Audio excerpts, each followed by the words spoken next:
Welcome to Films and Stuff with your hosts, Pete Mitchell and Ethan Hunt. Pete, good morning. Welcome back to another episode of Films and Stuff. How are you today? I'm great, Ethan. I'm super pumped. I'm super excited, Ethan. How are you? You're bouncing. You're just really bouncing, yeah? This is your day.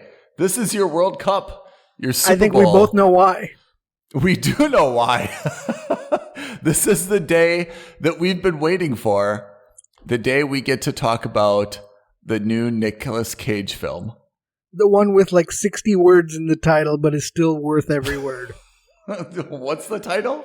The Unbearable Weight of Massive Talent. Do you call him Nick Cage or Nicolas Cage? How do you refer to him? He's your guy. So He's I've your always man just crush. called him Nick Cage because, you know, I feel like I have a familiarity with him that is totally unearned. Yeah. But I call him Nick Cage. Which is funny because in this movie, he goes by Nick Cage, the actor, but it's Nick with a K, right? Yeah. And in real life, when he's referred to himself as Nick Cage, it's N-I-C. That's it. Yeah. Right? So I think that was their subtle way of saying that this is like a fictionalized or dramatized or comedicized version of himself. All right. So you want to set the stage for what is this? I mean, for weeks, not weeks. It's only been out for a short time. I've been lukewarm at best about this film, partially because I can't even get the title right. It's Unbearable. I keep saying unnecessary. You know, whenever I'm messaging you, I keep saying unnecessary, but the first word is actually unbearable. Like, you've been very hot to trot on this. You know, this has been your summer blockbuster. You want to set the stage for what this was about or how this came to be? Sure. So it's a super, super simple premise because this is semi-autobiographical, right? It's a semi-biopic in that regard, right? And think of this as the winning time of Nicolas Cage, which is to say it's a dramatized version of his real life. So the premise is that Nick Cage, the actor, is well regarded in Hollywood, but is not doing well. He hasn't received a lot of roles. He has not been in the theaters too often. He's kind of down on his luck in terms of career, in terms of finances, and then also in terms of family. He's got an ex-wife, and he's having a really hard time connecting with his daughter because, you know, when they do things like movie nights, he insists on doing like cinema verite, like he insists on watching these movies from like the 20s and 30s, which he believes are like the golden era of Hollywood. And she doesn't want to see any of that nonsense because what teenager does, right? Fair enough. Mm-hmm. And so he's struggling. He needs cash. And his agent, Neil Patrick Harris, is Doogie Howser. Another great cameo by Doogie Howser. Yeah. So Doogie is able to get him a part, but it's not a movie part. A millionaire in Spain is interested in hiring Nick Cage to come to his birthday party because he's a huge Nicolas Cage fan. Yeah. And the idea is that he's going to pay Nicolas Cage $1 million for him to fly to Spain, spend a week with him, be there for his birthday, and then go. And the guy who hires him turns out to also be like this Pablo Escobar-esque like drug or, you know, mafia boss from Latin America somewhere. It was very not clear. Spain somewhere. And Pedro Pascal. Pedro Pascal. Who is white hot right now. Yeah. Oh, incredibly so. Yeah. And he is also a Nicolas Cage fan, right? And so he wants to write a movie with Nicolas Cage, and then, you know, hijinks ensue when we find out that not all everything isn't as it seems. And you know, I don't want to spoil it, but Nicolas Cage gets involved with the CIA or FBI, I can't remember. CIA. But some 3-letter organization from the US. And they're there to try to save a girl that they believe has been kidnapped by Pedro Pascal. and they recruit Nicolas Cage to help him do that. And then, of course, again, hijinks ensue. We find out more, and then the movie ends, and it's a great ending. I highly recommend you all watch it. So you gave it away. So is it fair to say, Pete, that objectively you are giving this a 5 must see in the cinema? Is that correct? Absolutely. And if you can somehow watch this with Nicolas Cage, that's a 10. So, I give it to you. I really have to tell you, Pete, this time you've nailed it. I mean, obviously, generally you and I are aligned in terms of our films. This one I was lukewarm about, as I mentioned, just because I'm not as much of a Nicolas Cage fan as you, and we can go into why based on his lackluster filmography for the past couple of years. I have to say this was a smash hit. It had, there are films out there that are a little bit off the beaten path, let's say. They're a little bit quirky, and they start good, but then kind of in the midway point, they lose their steam, and it becomes either silly or trite, and it just kind of like limps to the end, right? And it's something that started pretty cool, and you kind of got into it. You're like, oh, this is quirky. This is offbeat. I can get into this. And then midway point, then it's like the writers just kind of ran out of fresh ideas, and it really just hobbles along. I have to say, I think this was possibly the opposite, where it started solid, but it really picked up towards, towards the middle and towards the end. And I have to say, rarely are you satisfied with kind of the last third or the last quarter or the ending of a film. This one nailed it in every way. It was sentimental without being sappy. It was funny without being goofy. It was smart. It was witty. It had just the right amount of poking fun at itself. And I think it's all from the premise, which is Nick Cage plays himself. He doesn't play, some fictional actor. He plays himself.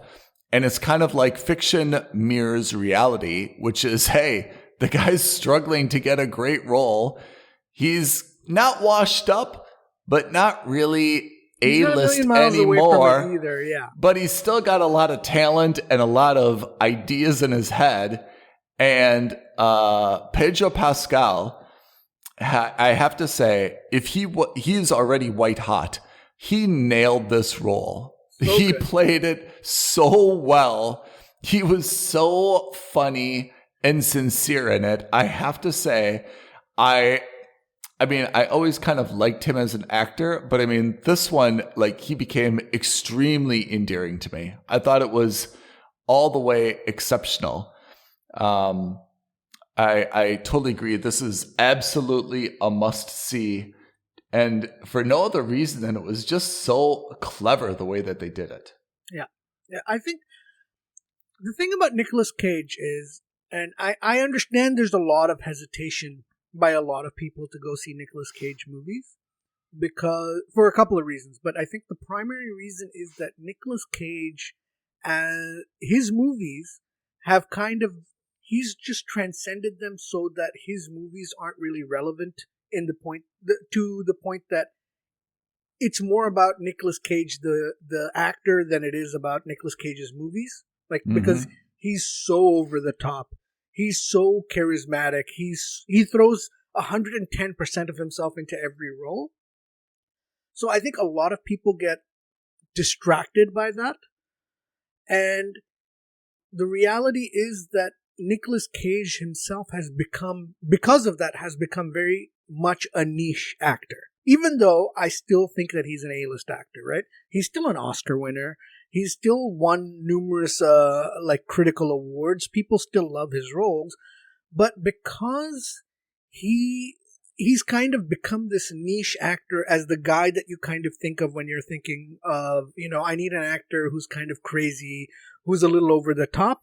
He's kind of the first guy you think of, right? Even his filmography, every role that he played was also very over the top, right? I mean, what I remember is, Leaving Las Vegas, right? I mean, that's a dramatic role. The Rock. I mean, his character is Stanley Goodspeed, right? The scientist, right? Con Air, Cameron Poe, right? Who is the Lethal Weapon, who's got the beautiful little daughter. Face Off. I mean, Castor Troy. I mean, even the names of the characters he plays are so crazy, right? Stanley Goodspeed, Cameron Poe, Castor Troy. Let's go to Gone in 60 Seconds. What was his character? Memphis Reigns. I mean, he is so over the top that even his roles, even, Lord of War, I mean, he was a lightning rod, because he just took on larger than life roles and characters and he made them. So I agree with you. And of course, there's a whole generation who loves him because of what he did from the mid 90s to kind of the mid early aughts, right? Mm-hmm. Then things kind of went a little quiet. He's still A-list in that sense that everybody knows him. He's not A-list in the sense that, hey, there's a new Marvel movie coming out. Who's the hot actor right now that we should, cast in that role? He's not there. You got to dig a little bit and say, oh, yeah, that's right. Nicolas Cage is still there. It's interesting because Nicolas Cage has kind of done not the opposite, but something very different to what a lot of actors do, right? Which is most actors, they start off as either like maybe comedic niches or dramatic niches or whatever kind of niche they fit in. Yeah. And once they find a role that kind of sinks their teeth into the art of acting and they get recognized for their ability and they become like, whether it's Oscar winners or not, right? They tend to stay in that role, right? They tend to kind of go back and say, hey, now that I've won an Oscar, I'm going to only do these roles that promote how good of an actor I am as an Oscar actor, right? So think of Tom Cruise, not Tom Cruise, sorry. Think of Tom Hanks, right? Yeah. Tom Hanks started off his career, remember, with like bosom buddies, and he was like a typical, or even Matthew McConaughey, exactly. Yeah. Tom Hanks was a comedic foil. Yeah. He transitions into drama. Yeah. He transitions into high drama, which nets him awards, and then he kind of stays in that high drama role. Yeah. Matthew McConaughey, rom-com lead, the young, hunky guy who transitions into drama, who transitions into high drama. And now, I'm not saying that all his movies are Oscar-worthy movies, but generally speaking, you don't see him go back. He'll never go back to do a rom-com anymore. He should. Whereas Nicolas Cage... he should, but I agree. But Nicolas Cage, look at what he did, right? When I say very, I mean relatively early in his career, he starts off with drama. He gets his Oscar with Leaving Las Vegas, which was, now 20 plus years ago, maybe even 30 plus years ago. Yeah. And then he kind of goes back and says, hey, look, I love movies. I love cinema verite. I love old school Hollywood, but I also just like working, right? And so he's like, all right, I'm going to go and now I'm going to do after Leaving Las Vegas, I'm going to do, a comedy. I'm going to do something like and don't quote me on the timelines because they all kind of blend together. The early 80s, the mid 80s kind of all blend together, but then I'm going to do Gone in 60 Seconds, where it's a ridiculous character. I'm going to do the movie where he's the B-Man, or I can't remember.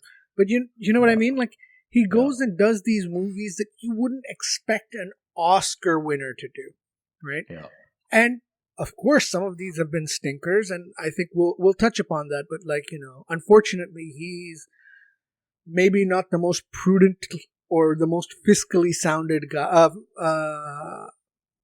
fiscally minded guy, right? He's spent a lot of his money on ridiculous things like buying an island in the Bahamas, buying a dinosaur skull from Mongolia. It's also, I mean, I agree. He is a very impetuous kind of what you think about as like the Hollywood lead, right? Yeah. But I also have to say, and this is my unsubstantiated theory. Some of that stuff he did intentionally to remain relevant. Oh, maybe. Like it's. I think he's also very mindful that Hollywood is a very competitive place, and to have that 20-year longevity, you need to do something where you need to kind of like shock people. Sure. And it needs to be more than just kind of your merits. Tom Cruise even kind of had that phase where the Scientology, the couch surfing, with Oprah, the couch surfing, like you whether that's just coincidental and we're looking back at these things, or whether it's a little bit more manipulated, you kind of need something to bridge that gap where you're like, hey, I'm kind of in my mid 30s, early 40s. I've been in the limelight for a while. Someone younger is coming. I've got to like just shock the Midwestern moms, to like stay relevant. To make sure they remember me. Yeah. So I would agree with you normally. And this isn't just because I'm a huge fan of Nicolas Cage and I'm trying to defend him. But I think so. There's a great interview that Nicolas Cage did. It's either GQ or Vanity Fair. It's available on YouTube. I highly recommend you watch it and our listeners link to it. Watch it. We should link to it. If I can find the link, I'll put it in with the description in one of these episodes. The point is that when you go through that interview, you can, it really comes out that he is a fan of Hollywood. And when I say Hollywood, I don't mean the culture of Hollywood like actors. I mean in terms of movies. He's Quentin Tarantino in a way. He is, exactly. They really respect the old films. Super, he's a cinemaphile. Yeah. And it's in that interview especially where it comes through, right? Because before I saw that interview, I defended him for a whole host of different reasons. But it was really after that interview when I was just like, you know what? He may be crazy, but he actually loves this. It's not that he's doing this because it's filling his ego up, which of course I'm sure that's a part of it. But he's also doing this because he genuinely loves movies. Yeah. He is kind of like Hollywood royalty in the sense that he's the nephew of Francis Ford Coppola. So it's not something, his father was either a professor of literature or was a writer or something like that. These are things that, these are small puzzle pieces that add to the big picture of why he is the way he is, and he loves it. I genuinely believe that he's just a fan, and that, he genuinely enjoys being in these movies, which is why he can give 110% and not care, right? Now, I will agree with you in the last, we talked about it just before we started recording. I think in the last 10 years, a lot of his filmography has been really, with the greatest respect to Mr. Cage, garbage. I mean, the two things, that is true, but the two things that strike me is just the volumes of credits that he has. I mean, you see, traditionally an actor has kind of every other year, every 2 years, maybe there's two things that overlap. In a good sequence, it's a year in between roles. Yeah. But let me just read this out. After Ghost Rider in 2007, he's got 4 more things in 2007. A little bit of that is actually, that was when he was pretty hot. He's got Grindhouse, Next, National Treasure. Okay, that's 2007. That's 5 things in 2007. He's got 1 in 2008. He's got 4 in 2009, 2 in 2010, 5 in 2011, 1 in 2012, 3 in 2013, 4 in 2014, 2 in 2015, 5 in 2016, 1, 2, 3, 4, 5, 6 in 2017, 1, 2, 3, 4, 5, 6, 6 in 2018, 1, 2, 3, 4, 5, 6 in 2019, 2 in 2020, 3 in 2021. In 2022, it says he's got 3. I mean, it's just prolific. First of all, that harkens back to when actors in Hollywood were less contract players, right? Yeah, they were less prima donna-ish, shall we say. And it was like, hey, just like, Pete and Ethan go to work every day, they were an actor. You have a movie every day. One ends, a new one begins. But in this day and age, I mean, you see folks in like one every 4 years, right? Like if you look at kind of Benedict Cumberbatch, right? Strange 2 comes out in 2022. Strange 1 was in 2014. And then he made like 2 smaller appearances, in Marvel stuff that came out, something small in Spider-Man, something small in wow. That's like kind of one every other year. This guy's putting out 6 a year? Yeah, you're right. It is a bit like the old school Hollywood contract system where, you didn't work for a specific movie. You worked for a studio, and then you had to pump out as many movies that studio was making. Yeah. I think there's a little bit of that, and I think there's maybe a little bit of element of like also, like this is something that you'd expect to see out of like a B movies because, the movies are typically shot in like 10 to 15 days, maximum 20 days. And if you look at most of the movies that he's done in the last decade, a lot of them seem like they would be B movies, right? Or at least modern versions of B movies. Even if it's a B movie, though, I have to say, having a little bit of experience myself, let's say it's a 30-day shoot. If he's kind of the lead or has a big role, he's kind of got to be available. Let's even say 2 weeks. He's got to learn some lines, do some practice. There might be like some post-production where he's got to do maybe like some voiceover, maybe another scene. Like he doesn't have time. If you're doing 6 a year, that's like 1 every other month. Yeah. Don't even have time to kind of like change your hairstyle, to change your body type, to like really like research the role, to even honestly do any like type of press or media for anything. Hey, it's going to like it's like there's just no time to travel with it, right? So I mean, but I feel like most of these are also schedule. Like straight to DVD or straight to streamer-esque movies. Maybe. Also, I mean, again, and this goes back to his like financial troubles in real life, not just in the movie. Yeah. Remember Nicolas Cage? Like there was a long time where he was basically doing movies only for the sake of paying back the IRS, right? And this is, whether he was being swindled by his financial manager, like he claims, or whether he was just overspending, which is probably a mix of both. It got to a point where he was just like, listen, I need to do these movies, otherwise I'm broke. And, that's not a good possibly own $14 million in taxes. It says that he made $150 million. And he owed $14 million. I mean, that's just crazy that he had $14 million in past due taxes, right?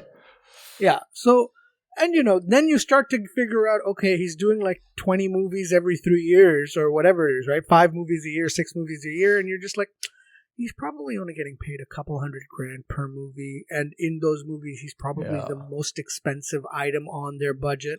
Yeah. Right.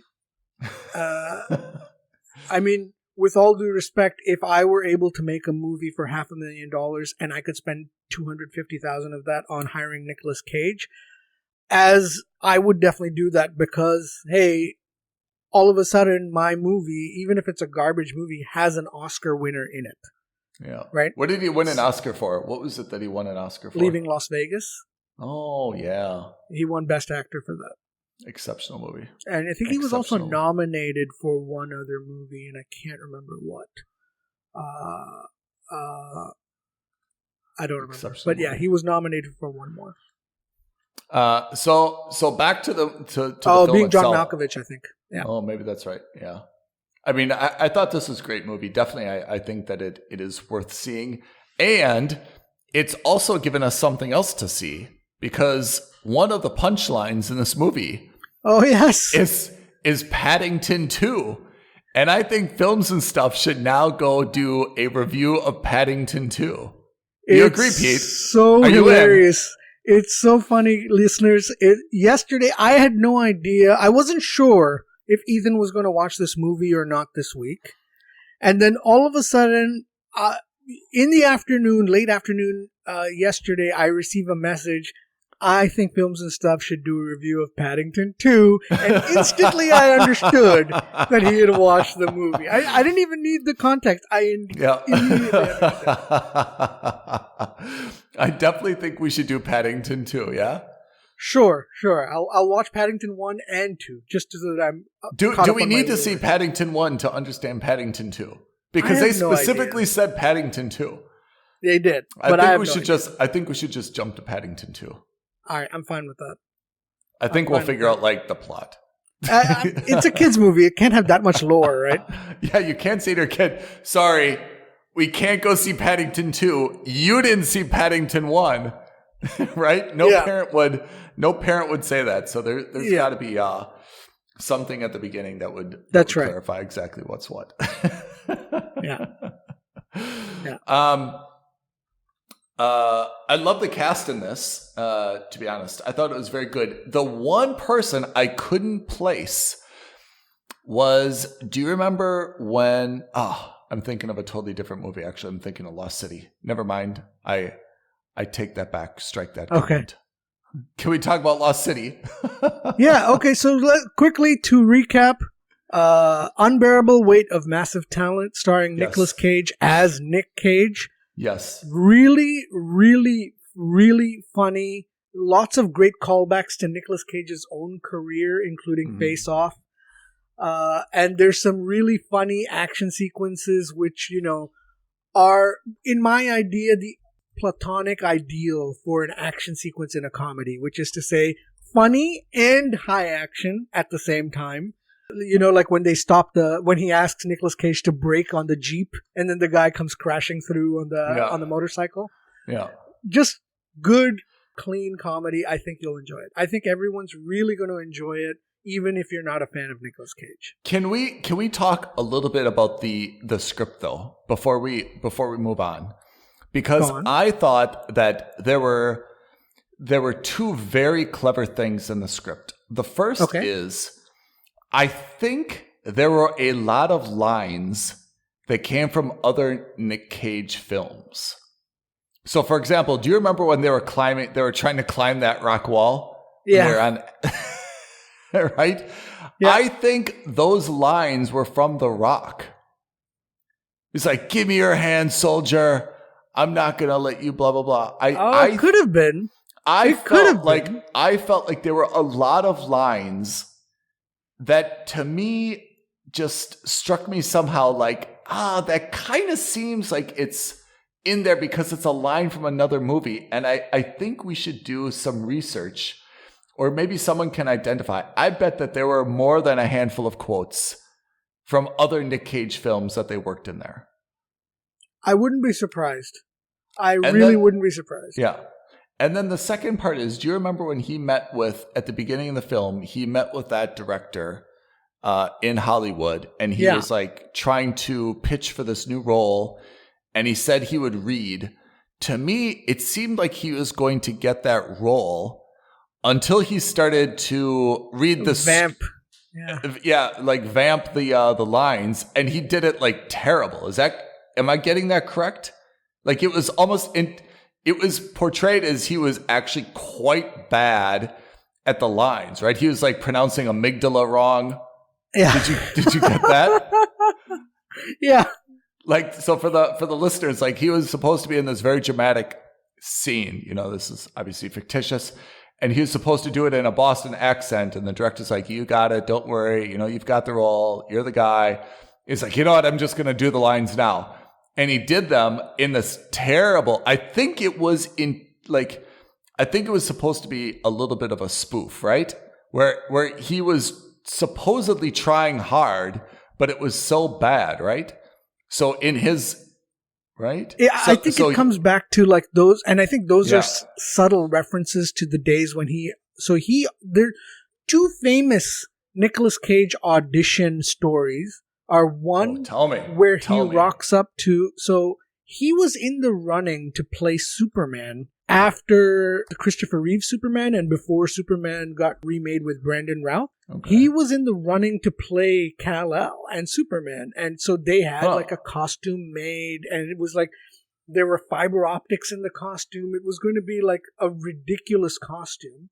And I don't remember what exactly happened, but like he did the costume tryouts, he did things, and it was kind of goofy. And it like, I think based on just that costume reading and with Nicolas Cage in that costume, they canceled the entire project. And the other famous one was when he pitched for Ghost Rider. Do you know what he did? He took a Harley Davidson into the Warner Brothers Tower office and rode the Harley Davidson in an elevator up to the 14th floor or 50th floor, whatever it was, to meet with the casting director to convince them that he was Ghost Rider. And like, it didn't work for Superman, but apparently they were so impressed that he drove his motorcycle into the lobby, into the elevator, and all the way up that he got the part for Ghost Rider. Which, when you think about it, that's such a Nicolas Cage thing to do, right? Yeah. So there were a few obvious throwbacks in this movie, right? Remember when the girl got kidnapped at the beginning? She was watching Con Air. That's right. Right? Yeah. And then when they were like when his private plane landed in Mallorca, right? And there's the two the FBI agents or CIA. Yeah, agents. the two CIA agents. They were talking about what films he was in, and they mentioned The Croods too. Remember? And he did the voice. I'm 45. Yeah. You have to refer him to as The Rock. Yeah. Yeah. I feel like there were a few other quotes in there. We're going to have to do. Oh, they talked about like how he was his own stunt driver and gone in 60 seconds, right? Oh, yes, that's right. That's absolutely right. Yeah. So I think we should go back and we should find out, because I think that there were a lot of very, very subtle Easter eggs in there that we didn't pick up. And I'm sure that there were like a lot of quotes that I actually have a good idea for a mini game / quiz we can play on this, where I'll go through that script, I will go through the lines, and I will put it to you and ask you whether you think that's a Nicolas Cage line from another movie or not. Absolutely correct. Absolutely, we have to do this. I think that's something that would be really funny to do. Yeah. Yeah, I thought, honestly, he was super funny in this movie. When he touched his face and he gave himself like this, the liquid or the drug that like paralyzes him, right? Oh, yes. This is such a funny scene, right? When he wills himself in front of the computer to get up. Oh, what? I think I brushed my face. I can't feel my legs. They feel like rubber.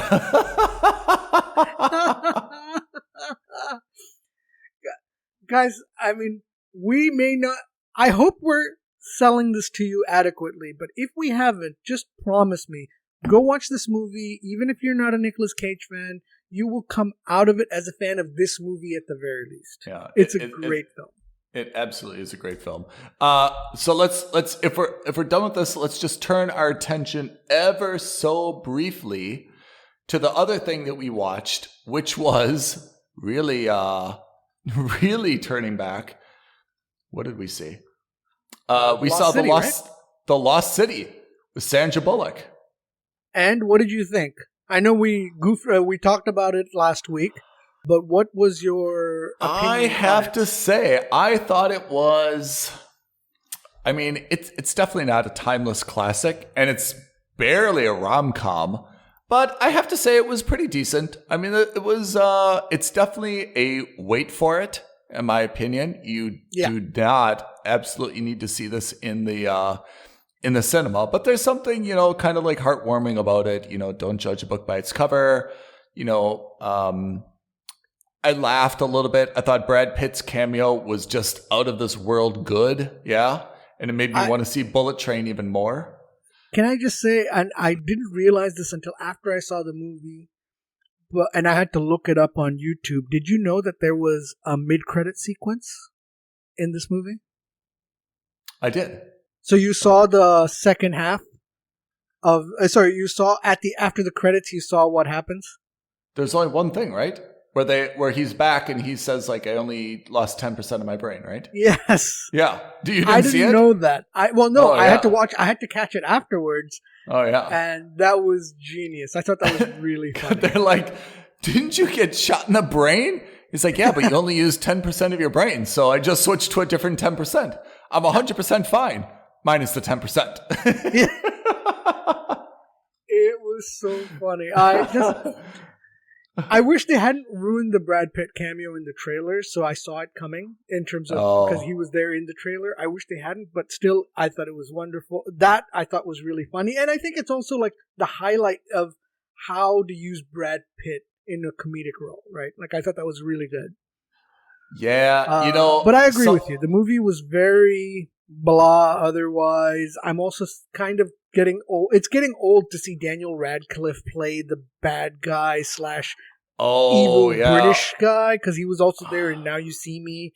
And it's just, he doesn't sell it to me as a bad guy. Not after so many years of seeing him as he's too much of a good guy, actually. Yeah, I agree. So I'm a bit tired of that.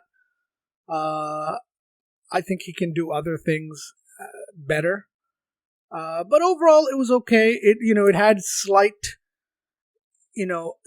National Treasure, slight Indiana Jones vibes in the sense that they were looking for a lost city, and there was a little bit of adventuring around. Some decent action. The big problem is I don't find Channing Tatum funny.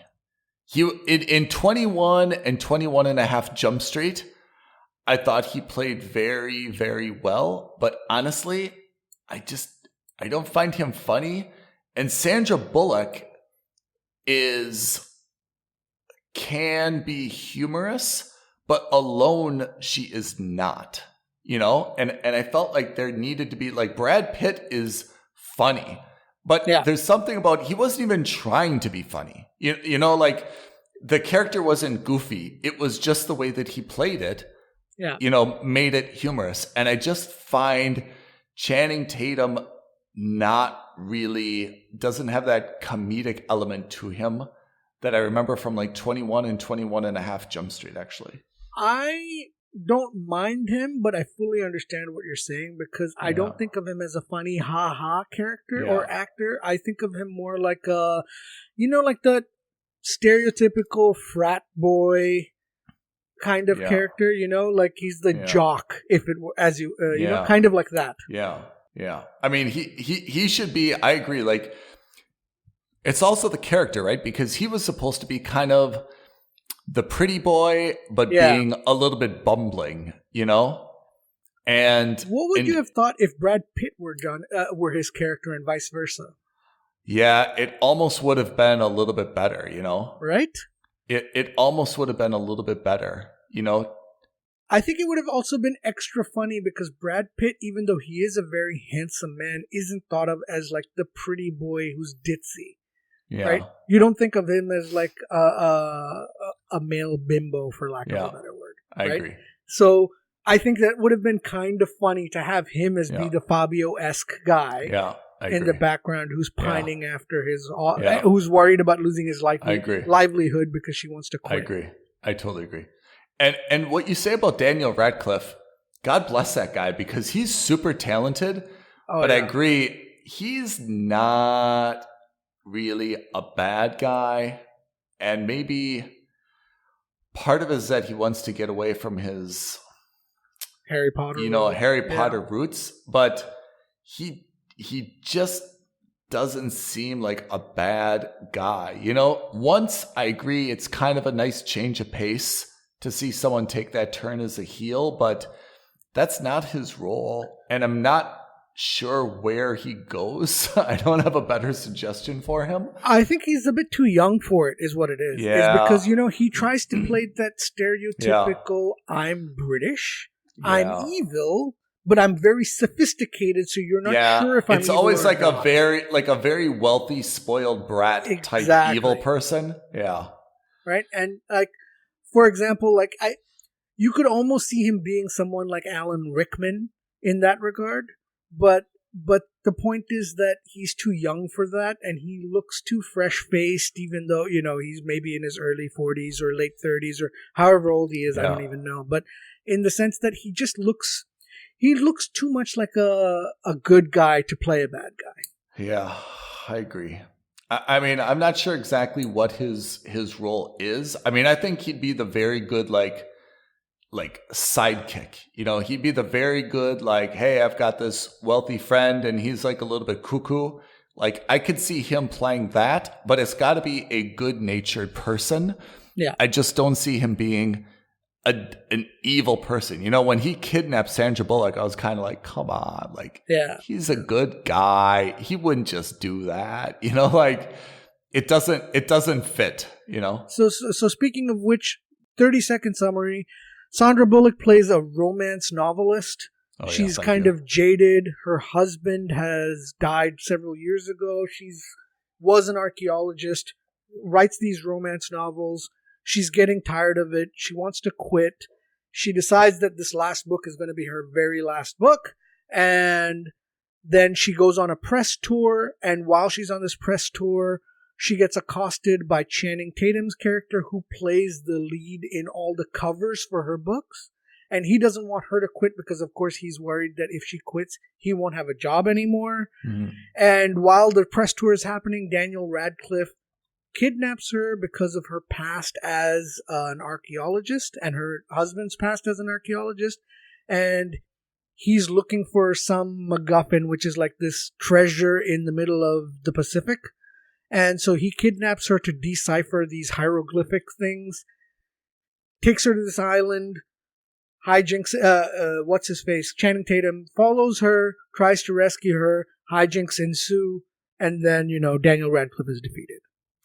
Can I say something? Where I would, he was also in this thing where he was a skinhead, Imperium. I didn't see it. Did you?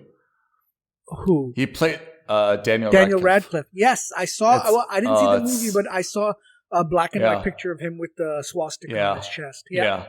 I think instead, and I'm not saying that this is necessarily what he's doing, but I feel what he's doing is he's like, hey, agent, go find me something as far away from Harry Potter as possible. Yeah. I've got to carve out my own niche. I think he should kind of pull a Nicolas Cage, and he should have like a series, kind of like Entourage, where he's like, hey, I was this wildly successful kind of child actor. Yeah. And now I'm trying to make it in Hollywood, and look at all these crazy roles I'm being offered. I'm not a bad guy. I'm not a villain. I'm not just going to do voiceovers for robots. I'm a very well-educated, theater trained, actor. I need something better. And you go through all his trials and tribulations, how he's a little bit detached, but, at the same time, like, he's trying to carve out his place, and you feel like a little bit of sympathy for him. That would be like a series, that would, like, I could get behind. I feel like he needs something like that, which is a little bit of like the Nicolas Cage parody, where like he plays himself, but not really himself, Yeah. Yeah. I honestly, I don't know. He's not a bad guy. And the more that he plays those bad guy roles, the more it's really going to like undermine his ability to be a leading man. And he's just going to now be that niche, like, throwaway character. Totally agree. Yeah. I totally agree with you. I think he's in danger of typecasting himself. Yeah. In his quest to not be associated with Harry Potter in any way. He's going to typecast himself in an attempt not to typecast himself, exactly. Right? But there's also something, and God bless these very dramatic roles, but your agent really has to sit you down and say, do you really want to play a neo-Nazi in a movie? Like, you're never going to be nominated for an award for playing a racist, by the way. Although, having said that, Ed Norton kicked ass in American History X, right? What year is that? That was a long time ago. That was mid-90s, early 90s. Yeah, like, you got to, I would just be like, hey, maybe it's a great role. It's a very legitimate film, but like, is that really the guy you want to play? Like, where is it getting you in this world, Like, if you play a racist very convincingly, is that a good thing? There's just a few things that you should be careful of. Playing a bad guy is something you've got to take a decision about, right? Will Smith has never played a bad guy. Tom Cruise did it once, right? Well, Will Smith also just slapped the crap out of an actor, he's out of a comedian on stage. He's a real life bad guy. Yeah. So let's. I would hold off on any major praise for Will Smith at this stage. Yeah, I mean, in terms of role choices. So yeah, I feel for Daniel Radcliffe. Hollywood, I'm sure, is difficult enough to navigate without already being like so associated with one role that, it's tough to get yourself out of it. But man, he's not a bad guy. I want to see him in something a little bit happier for him, Yeah. Anyway, so I think we're in agreement. This is a, wait for streaming if that's your bag. It's, Lost City is wait for streaming. Nick Cage is rush out and see it immediately. Indeed. And please do rush out and see it. Support my main man, Nicolas Cage.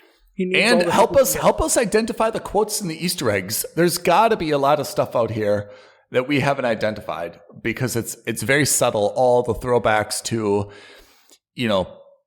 different Nick Cage memorabilia throughout the film. There's a lot of stuff that we haven't caught up on. Maybe when it comes out on streaming, we'll be able to, jot down some of the quotes and test them out. But right now, I feel like there's a lot, but we haven't really identified it all.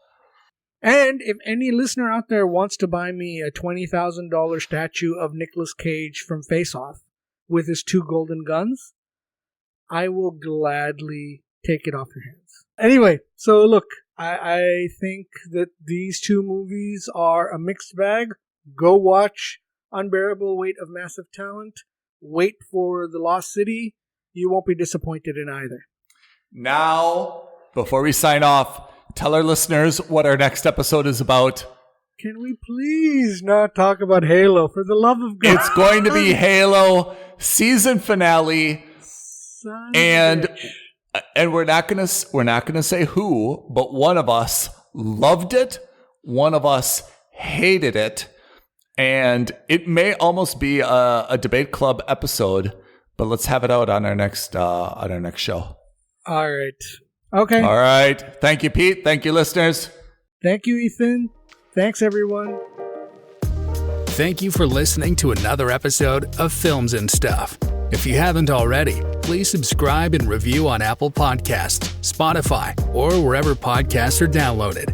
Films and Stuff. There is no substitute.